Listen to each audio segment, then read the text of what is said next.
तो नमस्कार प्यारे विद्यार्थियों। तो कैसे हो, सभी अच्छे हो ना। तो चलिए आज हम करने वाले हैं व्याकरण के अंदर सबसे पहले करेंगे हम टॉपिक हमारा संज्ञा। ठीक है, यानी कुछ बच्चों ने मेरे पास मैसेज वगैरह किए और जो हमारे विद्यालय के जो बच्चे हैं उन्होंने भी बोला कि सर संज्ञा की क्लास आप यूट्यूब पे डाल दो। ठीक है, तो इसके लिए आप जितने भी कक्षा 6 से लेकर 12वीं तक के बच्चे हो तो आप सभी के लिए सबसे जो महत्वपूर्ण टॉपिक होने वाला है वो है संज्ञा। ठीक है, आज मैं आप सभी को करवाऊंगा संज्ञा। ठीक है, अच्छे से आपको समझना है।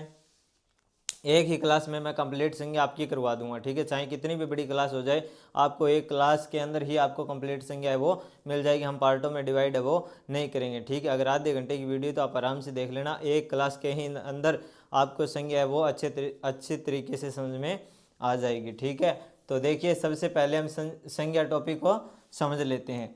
तो संज्ञा टॉपिक हम करने वाले हैं, ध्यान से समझना है सभी बच्चों को और साथ साथ में नोट्स बनवाना है।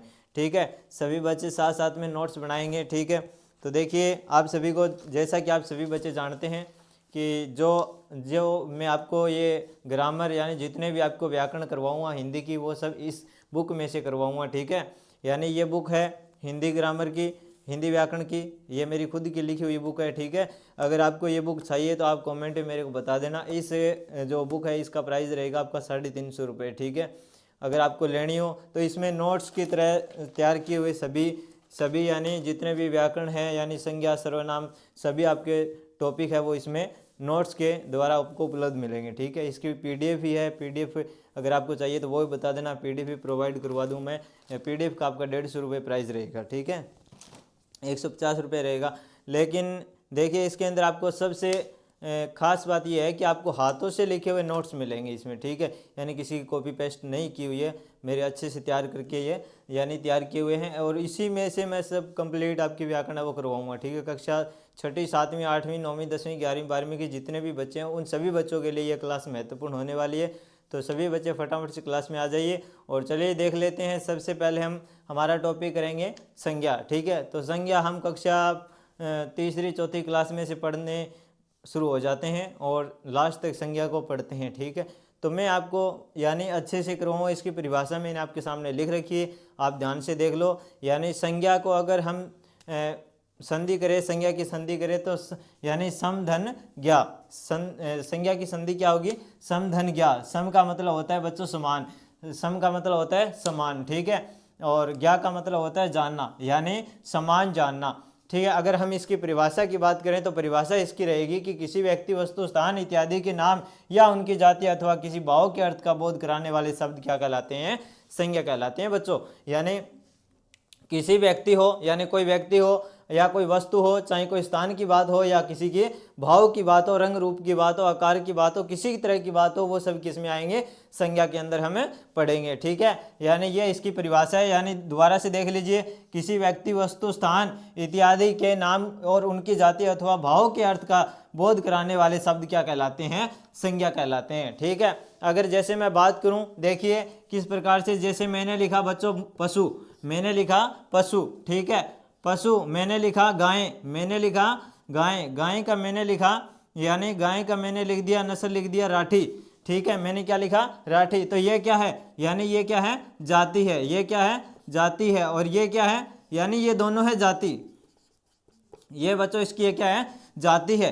ठीक है, और अगर इसकी बात करूं मैं व्यक्तिवाचक संज्ञा की तो ये है व्यक्ति।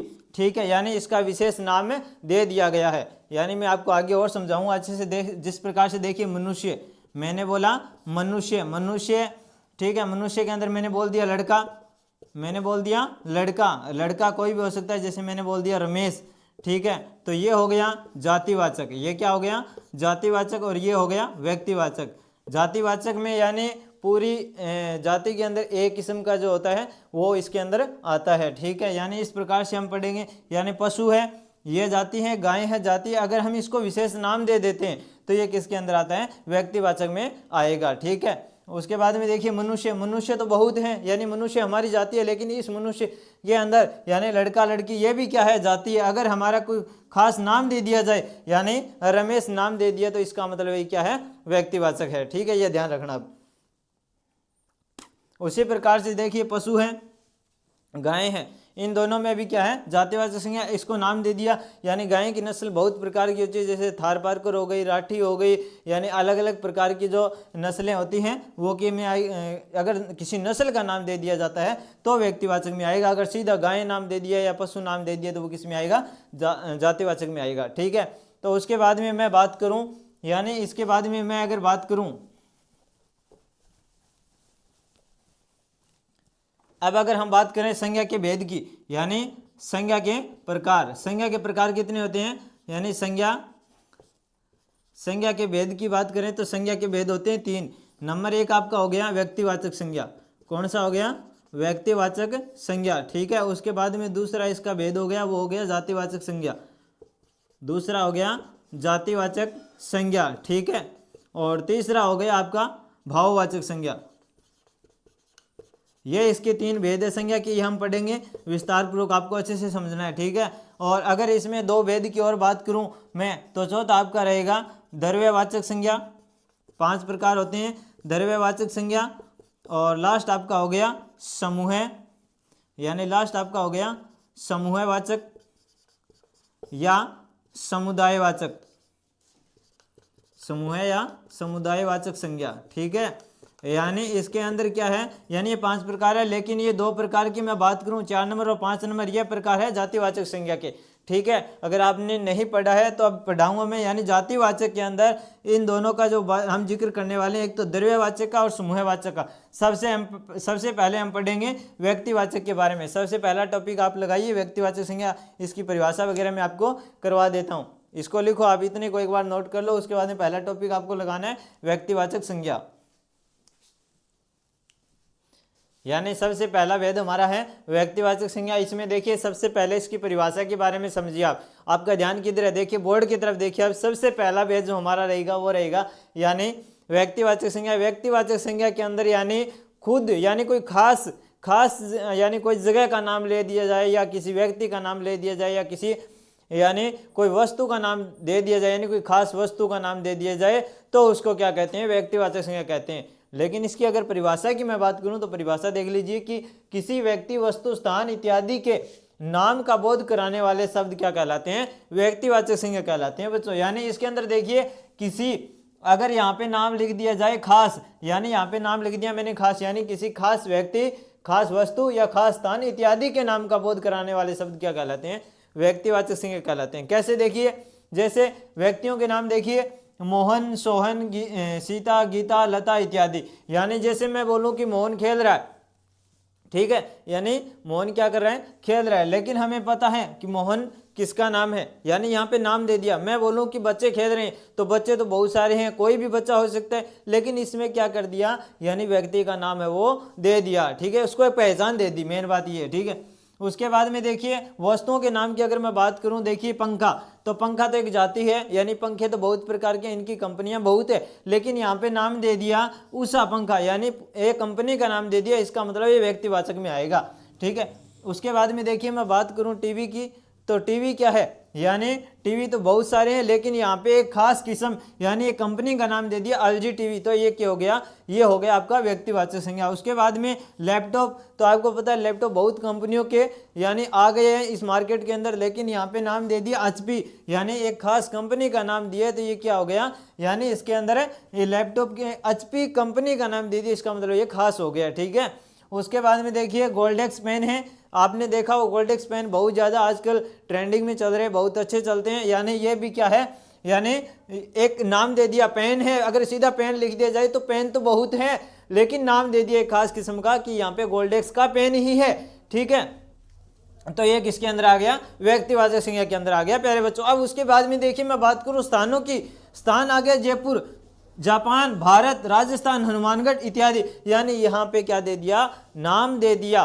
ठीक है, ये यानी सारा लफड़ा क्या है, ये देखिए आप, यानी यहाँ पे एक नाम से जाना जाता है। अब आपके दिमाग में एक प्रश्न उठ गया होगा कि सर आपने इतना तो हमको बता दिया, लेकिन ये नहीं बताया कि मान लीजिए, यानी अब आपने बोला सर मोहन, मोहन नाम के लड़के तो बहुत है, लेकिन हमें क्या पता कि ये व्यक्तिवाचक ही होगा, तो एक बात ध्यान रखना बच्चों कि मोहन नाम के, मान लीजिए आप कितने भी लड़के हो इस संसार में, कितने भी लड़के हो, लेकिन एक बात बताइए, क्या ये जो मैंने इस मोहन का नाम लिखा है, जैसे देखिए मैं आपको समझाऊं, ठीक है, ये मान लीजिए ये भी मोहन है, ठीक है, और ये भी क्या है, यानी ये भी मोहन है।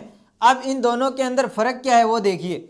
अब बात करूं मैं, ये मोहन तो होशियार है, पढ़ाई में क्या है, होशियार है, लेकिन ये मोहन है कमजोर, ठीक है। अब मान लीजिए क्या इसकी जो दिनचर्या क्या वो इसकी है, नहीं है, यानी ये दोनों सेम नहीं है, लेकिन इसका नाम सेम है, लेकिन ये दोनों नाम सेम है, यानी ये दोनों सेम नहीं है, क्योंकि इसकी एक अलग पहचान है, इस मोहन की एक अलग पहचान है और इस मोहन की एक अलग पहचान है। हाँ, मान सकते हैं व्यक्ति के नाम, यानी एक व्यक्ति के नाम से कई व्यक्ति हो सकते हैं, लेकिन हर व्यक्ति अपनी एक अलग पहचान रखता है, ठीक है। तो इस प्रकार से ये व्यक्तिवाचक में आएगा, चाहे कितने भी हो, ठीक है। तो ये बात मेरी ध्यान रखना, आप ऐसे पहचान है वो कर सकते हो व्यक्तिवाचक की, ठीक है। तो ये था व्यक्तिवाचक छोटा सा, इसको आप समझ में गए होंगे। अगर फिर भी नहीं समझे तो आप इसको थोड़ा पीछे करके देख लेना, आप आसानी से समझ जाओगे। अब देखिए मैंने विशेष करके लिखा है, विशेष करके आप लिखिए कॉपी के अंदर कि व्यक्तिवाचक संज्ञा का प्रयोग है वो हमेशा एक वचन में किया जाएगा बच्चों, यानी इसमें बहुवचन में वो इसका प्रयोग नहीं किया जाएगा, एक वचन में किया जाएगा, ठीक है। तो आप इसको भी नोट कर लीजिएगा विशेष करके, ठीक है। यानी नोट को हिंदी में मैंने लिखा है विशेष, ठीक है। मैं यह मान लीजिए जहाँ पे विशेष लिखूंगा इसका मतलब है ये नोट ही लिखा है, इसको मैं नोट नहीं लिखूंगा, विशेष करके लिखूंगा कि व्यक्तिवाचक संज्ञा का प्रयोग हमेशा एक वचन में किया जाता है, ठीक है। तो आप इसको नोट करो फटाफट से। अगला जो हमारा है वो जातिवाचक संज्ञा पढ़ लेते हैं, ठीक है। तो नोट करो।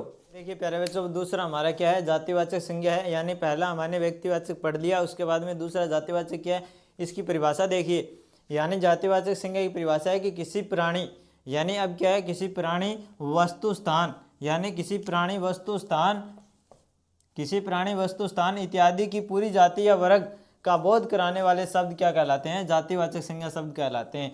किस प्रकार से, यानी पूरी जाति के जितने भी लोग हैं वो इसके अंदर आ जाते हैं एक ही जाति में, ठीक है। जिस प्रकार से मैं बोलूँ चाबी का गुच्छा, तो इसके अंदर सभी चाबियां आ गई। जिस प्रकार से देखिए यहाँ पे लिखा है मैंने कि प्राणी लिखा है सबसे पहले, मनुष्य, यानी इसमें सभी मनुष्य आ गए, पशु, इसमें सभी पशु आ गए, उसके बाद में पुरुष, स्त्री, लड़का, लड़की, गाय, भैंस, बकरी इत्यादि, यानी ये क्या है, ये इनकी एक जाति है, इनके अंदर सभी जो जितने भी है लोग हैं, जितने पशु है वो सब इसके अंदर, या सभी प्राणी जाति इनके अंदर आ गए। उसके बाद में देखिए वस्तु, यानी जैसे मैंने बोला टीवी, तो टीवी की जितनी भी कंपनी है वो एक टीवी के अंदर ही आ गई, यानी इनकी एक जाति है टीवी, इसमें कितनी भी कंपनियां वो इसी के अंदर आएगी। उसके बाद में पंखा है, कूलर है, एसी है, लैपटॉप है, पुस्तक है, पेन है इत्यादि, यानी ठीक है, यानी ये सब क्या है, वस्तु है। उसके बाद में देखिए स्थान की मैं बात करूं, देश, इसमें सभी देश आ गए। उसके बाद में विदेश, गांव, शहर, इसमें सभी गांव आ गए, सभी शहर आ गए, तहसील आ गई, विद्यालय आ गया, नदी, पहाड़ इत्यादि, यानी ये इनके क्या है, जाति है, इनके अंदर सभी जातियों के जितने भी जो लोग हैं वो सब इसके अंदर आ गए। उसके बाद में देखिए मैंने विशेष करके लिखा है कि जातिवाचक संज्ञा, यानी जातिवाचक संज्ञा का प्रयोग हमेशा किस में होता है, यानी जातिवाचक संज्ञा का प्रयोग हमेशा बहुवचन में किया जाता है, क्योंकि यानी ऐसे एक वचन में किया जाता है जिनका बहुवचन रूप बन सके, यानी एक वचन में अगर किया जाए तो ऐसे एक वचन में किया जाएगा जिनका क्या बन सके, बहुवचन है वो बन सके, ठीक है। तो जातिवाचक संज्ञा का प्रयोग हमेशा बहुवचन में किया जाता है, याद रखना, और व्यक्तिवाचक संज्ञा का प्रयोग हमेशा एक वचन में किया जाता है, ठीक है। और इसमें ऐसे एक वचन में किया जाएगा जिनका क्या बन सके, बहुवचन रूप है वो बन सके, ठीक है। उसके बाद में मैं बात करूं कि जातिवाचक संज्ञा है, जातिवाचक संज्ञा के भी कितने भेद होते हैं, जातिवाचक संज्ञा के भी दो भेद होते हैं, ठीक है। जातिवाचक संज्ञा कौन से भेद होते हैं, दो भेद होते हैं, एक तो द्रव्यवाची संज्ञा होता है और एक होता है समूहवाची संज्ञा, ठीक है। उसके बारे में अब हम पढ़ेंगे, तो इतना एक बार आप नोट कीजिए। उसके बाद में इसके दो भेद है, उसके बारे में आपको करवा देता हूँ। तो चलिए आगे देखिए प्यारे विद्यार्थियों, अब है हमारा यानी जातिवाचक संज्ञा। जातिवाचक संज्ञा के दो प्रकार हैं, यानी दो भेद है इसके, मैंने आपको बताया था, एक तो द्रव्यवाची जातिवाचक संज्ञा और दूसरा है समुदाय या समूहवाची जातिवाचक संज्ञा, यानी ये दोनों जो प्रकार हैं वो किसके हैं, यानी जातिवाचक संज्ञा के हैं, ठीक है। तब ये इन सभी को मिला के संज्ञा के 5 प्रकार होते हैं, वैसे 3 ही प्रकार है इसके, ठीक है। तो देखिए इसके अंदर सबसे पहले हम पढ़ लेते हैं द्रव्यवाची जातिवाचक संज्ञा की परिभाषा। यानी वे संज्ञा शब्द जो किसी द्रव्य पदार्थ का बोध कराते हैं उन्हें द्रव्यवाचक जातिवाचक संज्ञा यानी द्रव्यवाचक संज्ञा कहलाते हैं। जिस प्रकार से मैं बात करूं सोना, चांदी, लोहा, पीतल, दूध, घी, पानी, तेल, पत्थर, पेट्रोल इत्यादि, ठीक है। उसके बाद में देखिए द्रव्य के दो पदार्थ हैं, यानी एक तो द्रव्य है और एक ठोस है, ठीक है। यानी ठोस है वो भी इसी में आएगा, जैसे पत्थर है, पत्थर कोई द्रव्य पदार्थ थोड़ी ना है, यानी ये क्या है, ठोस है, ये भी इसी में आएगा, ठीक है। उसके बाद में देखिए समुदाय या समूहवाची कौन कौन से होंगे, यानी वे संज्ञा शब्द जो किसी समुदाय, संज्ञा या समूह का बोध कराते हैं, यानी समुदाय या समूहवाची जातिवाचक संज्ञा कहलाते हैं। ये बिल्कुल सिंपल सा है, ठीक है। इसके अंदर जो परिभाषा दी है उसके उदाहरण नीचे जस्ट दे रखे हैं, तो इसमें वो समझने वाली कोई बात नहीं है। उसके बाद में देखिए सभा, यानी सभा क्या है, समुदाय में होती है। उसके बाद में सेना है, सेना यानी कुछ एक टुकड़ी होती है तभी एक सेना बनेगी। पुलिस हो गया, सम्मेलन हो गया, गोष्ठी हो गई, टीम, दल, वृंद, जन, गण, लोग, वर्ग, गुच्छा, टोली, कुंज इत्यादि, ठीक है। यानी ये क्या है, यानी ये समुदाय या समूहवाची के क्या है, उदाहरण है, ठीक है। ये थे इन दोनों के उदाहरण, जातिवाचक संज्ञा के ये दो उदाहरण थे। अब तीसरा हम पढ़ेंगे भाववाचक संज्ञा, ठीक है। यानी तीसरा अब हम पढ़ेंगे भाववाचक संज्ञा, तो आप इसको फटाफट से कॉपी में नोट करो। आगे तीसरा मैं भाववाचक संज्ञा आपको करवा देता हूँ।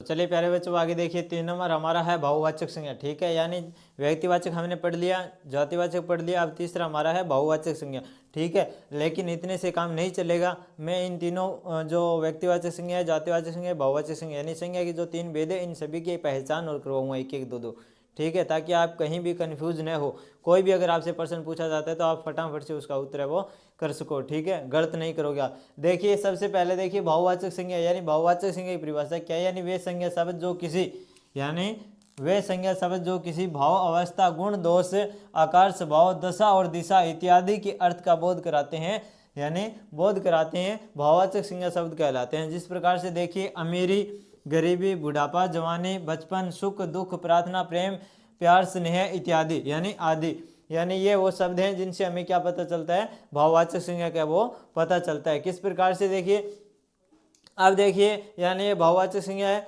इसके अंदर देखिए ये क्या है, यानी गुण, दोष, आकार, व्यापार सब इसमें के अंदर आता है। किसके अंदर, भाववाचक संज्ञा के अंदर आता है। अब देखिए अगर मैं बात करूं पहचान की, तो संज्ञा के पहचान के विशेष नियम है, यानी इनके कुछ नियम है वो मैं आपको बता देता हूं। यानी अगर आपको ये नियम कहीं भी लगे हुए मिल जाए तो आप फटाफट से उसका उत्तर है वो दे सकते हो, गलत नहीं करोगे, ठीक है। तो सबसे पहले देखिए व्यक्तिवाचक संज्ञा की हम बात कर लेते हैं।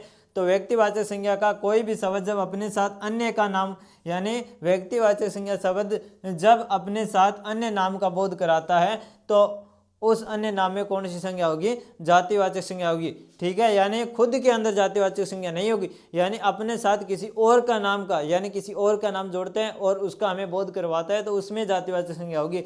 यानी जिस प्रकार से मैंने देखिए यहाँ पे हाइडलाइन करके दिया है कि सीमा हमारे घर की लक्ष्मी है, तो इसके अंदर देखिए सीमा है, यानी ये तो व्यक्तिवाचक हो गया, सीमा क्या हो गया, ये तो हो गया आपका व्यक्तिवाचक। लेकिन यहाँ पे इसका, यानी इसके साथ में किसका, यानी पहचान करवा रहा है, यानी इसके साथ किसका बोध हो रहा है, लक्ष्मी का बोध हो रहा है, तो ये क्या है, ये जातिवाचक आएगा, ठीक है। यानी सीमा हमारे घर की लक्ष्मी है तो लक्ष्मी है, तो लक्ष्मी में जातिवाचक संज्ञा है, न कि सीमा में, क्योंकि इसके अंदर व्यक्तिवाचक संज्ञा होगी, क्योंकि ये खास नाम दे दिया गया है, ठीक है। उसके बाद में देखिए 2 नंबर है कि राजकुमारी तो पूरी गंगा है, यानी राजकुमारी तो पूरी गंगा है, तो ये क्या है, यानी इसके अंदर आपका हो गया व्यक्तिवाचक संज्ञा और इसके साथ में इस नाम को जोड़ा गया है गंगा को, तो ये हो गया आपका यानी जातिवाचक संज्ञा, ठीक है। इस प्रकार से आपको ये नियम ध्यान में रखना है। यानी संज्ञा, व्यक्तिवाचक संज्ञा के अंदर, यानी व्यक्तिवाचक संज्ञा का अगर कोई भी शब्द जब अपने साथ किसी अन्य नाम का बोध करवाता है तो उसमें जातिवाचक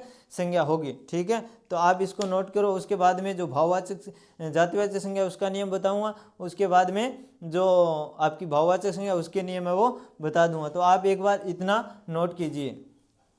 तो आगे देखिए, यानी जातिवाचक संज्ञा की क्या पहचान आपको याद रखनी है कि इसमें देखिए जातिवाचक संज्ञा का कोई भी शब्द जब किसी व्यक्ति विशेष के साथ, यानी विशेष के अर्थ में रूढ़ हो जाए वहाँ व्यक्तिवाचक संज्ञा होती है। यानी अगर कोई व्यक्ति है, यानी उसने कोई महान कार्य किए, अगर उसमें वो परिवर्तन हो जाए तो वहाँ पे क्या होगा, यानी जातिवाचक संज्ञा होगी आपकी। जैसे देखिए गांधी जी, यानी गांधी जी ने क्या किया था, यानी गांधी जी सत्य और अहिंसा के पुजारी थे, ठीक है। उसके बाद में देखिए पटेल जी, यानी पटेल क्या है, पटेल जी देश की एकता के सूत्रधार थे। ठीक, उसके बाद में देखिए 3 नंबर हमारा है बहुवाचक संज्ञा। बहुवाचक संज्ञा की विशेषता क्या रहेगी, इसका नियम जो रहेगा, यानी बहुवाचक संज्ञा और विशेषण का प्रयोग हमेशा एक वचन में किया जाएगा। ठीक है, जैसे ही इनको बहुवचन में प्रयोग किया जाता है तो वहाँ क्या होगी, जातिवाचक का रूप धारण कर लेती है। यानी जो बहुवाचक संज्ञा होती है वो बहुवचन में अगर प्रयोग होगी तो वहाँ पे कौन सी संज्ञा हो जाएगी, यानी बहुवाचक की जातिवाचक संज्ञा हो जाएगी। जिस प्रकार से देखिए, जैसे मैंने लिखा है उस पर दुखों का पहाड़ टूट पड़ा, तो यहाँ पे दुखों जो शब्द हुआ है यह जातिवाचक संज्ञा है। उसके बाद में देखिए 2 नंबर है कि गरीबों की मदद करनी चाहिए, कि यहाँ पे क्या है, गरीब यहाँ पे क्या है, जातिवाचक संज्ञा है। अब तो नज़दीकियाँ भी दूरियाँ बन गई है, तो यहाँ पे 2 शब्द प्रयोग हुआ है, एक तो नज़दीकियाँ हैं और एक दूरियाँ हैं। यानी ये शब्द यानी किसी भी प्रकार से प्रयोग में किए जा सकते हैं। तो यहाँ दोनों में क्या है, दोनों शब्दों में जातिवाचक संज्ञा का प्रयोग है वो किया जाएगा। ठीक है, तो आप इसको नोट कीजिए। आगे मैं आपको इनकी पहचान के जो एक एक दो शब्द है वो और करवा देता हूँ। अब आगे देखिए प्यारे विद्यार्थियों, अब हमारा देखिए सबसे पहले जो आपको करना है वो करना है कि भाववाचक संज्ञा का भाववाचक जो संज्ञा है इसका निर्माण निम्नलिखित में से किया जा सकता है। यानी जो भाववाचक संज्ञा है इसका निर्माण किस किस से किया जा सकता है, यानी जातिवाचक संज्ञा से किया जा सकता है, सर्वनाम से किया जा सकता है, विशेषण से किया जा सकता है और क्रिया से भी किया जा सकता है। क्रिया में आपको आगे करवाऊंगा, यानी इसके बाद में करवाऊंगा। तो देखिए सबसे पहले देखिए जातिवाचक संज्ञा में, जातिवाचक संज्ञा शब्द जैसे पशु है, पशु का अगर हम बहुवाचक बनाएंगे तो क्या बनेगा, यानी पशु का बन जाएगा पशुता, और मनुष्य का क्या बन जाएगा, मनुष्यता, मित्र का मित्रता बन जाएगा और मानव का मानवता बन जाएगा। यानी ये जातिवाचक संज्ञा है, इसका भाववाचक बनाया हमने। ठीक है, यानी भाववाचक संज्ञा का जो निर्माण है वो नीचे दिए गए, यानी इन सभी से क्या हो सकता है, यानी हो सकता है। जिस प्रकार से देखिए जातिवाचक संज्ञा से हो सकता है, सर्वनाम से भी हो सकता है और विशेषण से भी हो सकता है। ठीक है, तो देखिए सर्वनाम से कैसे होगा, जैसे सर्वनाम शब्द है अपना, लेकिन इसका भाववाचक क्या बनेगा, अपनापन। उसके बाद में देखिए पराया का भाववाचक बनेगा परायापन। उसके बाद में विशेषण, देखिए विशेषण शब्द है अच्छा से भाववाचक बनेगा अच्छाई, बुरा से बुराई, बूढ़ा से बुढ़ापा और जवान से जवानी। यानी ये इस प्रकार से बनेंगे। ठीक है, तो आप एक एक दो मैंने लिखा है, या लिख लेना, ज़्यादा कुछ इसमें लिखना नहीं है, आपको इतने ही लिखने हैं। ठीक है, अपने से कुछ नहीं लिखना है। उसके बाद में एक क्रिया से भाववाचक हो रहा है वो मैं आपको और करवा देता हूँ, आप एक बार इतना है वो कॉपी में नोट कर लीजिए फटाफट। तो देखिए प्यारे विद्यार्थी, अब देखिए हमारा जो लास्ट है क्रिया से भाववाचक संज्ञा, ध्यान से पढ़ लीजिए इसको। यानी देखिए पढ़ना से क्या बन जाएगा आपका, यानी पढ़ना से बन जाएगा आपका पढ़ाई, लड़ना से लड़ाई, हंसना से हंसी, जीतना से जीत, दौड़ना से दौड़, नाचना से नाच, बोलना से बोल। यानी यह है क्रिया से भाववाचक संज्ञा बनाना। ठीक है, तो ये था हमारा संज्ञा टॉपिक, ये आज हमारा हो गया कंप्लीट। एक ही क्लास में मैंने आपको करवा दी और बहुत अच्छे से आपको समझाया, अगर आपने अच्छे से समझा है तो। ठीक है, तो कल जो हम टॉपिक करने वाले हैं वो करेंगे सर्वनाम। ठीक है, तो सर्वनाम कल की क्लास में पढ़ेंगे आगे। तो अगली क्लास में फिर मिलेंगे, तो आप ये अच्छे से पढ़ लेना। ठीक है, अच्छे से आप इसके नोट्स भी बना लेना साथ साथ में, ताकि आपके अच्छे से याद हो सके। फिर से क्लास देखने की बजाय आपको फटाफट से कॉपी में मिल जाए और पेपर के टाइम आप अच्छे से पढ़ के पेपर दे सको। ठीक है, तो सर ये जो संज्ञा का टॉपिक है वो हुआ कंप्लीट। मिलते हैं अगली क्लास में, तब तक के लिए जय हिंद जय भारत।